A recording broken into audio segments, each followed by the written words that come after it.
Chapter 9. Now the Lord spoke to Moses in the wilderness of Sinai, in the first month of the 2nd year after they had come out of the land of Egypt, saying, Let the children of Israel keep the Passover at its appointed time.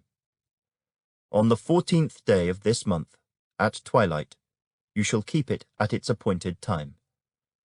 According to all its rites and ceremonies you shall keep it. So Moses told the children of Israel that they should keep the Passover. And they kept the Passover on the 14th day of the first month, at twilight, in the wilderness of Sinai. According to all that the Lord commanded Moses, so the children of Israel did. Now there were certain men who were defiled by a human corpse, so that they could not keep the Passover on that day. And they came before Moses and Aaron that day. And those men said to him, We became defiled by a human corpse. Why are we kept from presenting the offering of the Lord at its appointed time among the children of Israel? And Moses said to them, Stand still, that I may hear what the Lord will command concerning you.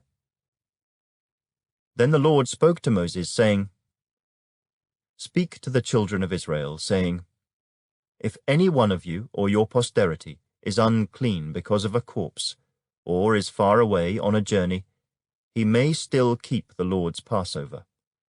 On the 14th day of the 2nd month, at twilight, they may keep it. They shall eat it with unleavened bread and bitter herbs. They shall leave none of it until morning, nor break one of its bones. According to all the ordinances of the Passover they shall keep it. But the man who is clean, and is not on a journey, and ceases to keep the Passover, that same person shall be cut off from among his people, because he did not bring the offering of the Lord at its appointed time. That man shall bear his sin. And if a stranger dwells among you, and would keep the Lord's Passover, he must do so according to the rite of the Passover and according to its ceremony. You shall have one ordinance, both for the stranger and the native of the land.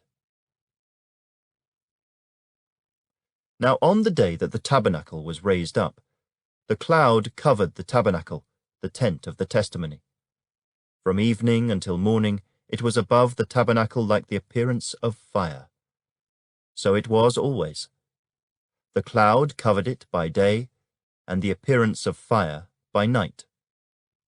Whenever the cloud was taken up from above the tabernacle, after that the children of Israel would journey. And in the place where the cloud settled, there the children of Israel would pitch their tents. At the command of the Lord, the children of Israel would journey, and at the command of the Lord they would camp. As long as the cloud stayed above the tabernacle, they remained encamped. Even when the cloud continued long, many days above the tabernacle, the children of Israel kept the charge of the Lord and did not journey. So it was, when the cloud was above the tabernacle a few days. According to the command of the Lord, they would remain encamped, and according to the command of the Lord, they would journey. So it was when the cloud remained only from evening until morning. When the cloud was taken up in the morning, then they would journey. Whether by day or by night, whenever the cloud was taken up, they would journey. Whether it was 2 days, a month, or a year that the cloud remained above the tabernacle, the children of Israel would remain encamped and not journey. But when it was taken up, they would journey. At the command of the Lord, they remained encamped, and at the command of the Lord, they journeyed. They kept the charge of the Lord, at the command of the Lord by the hand of Moses.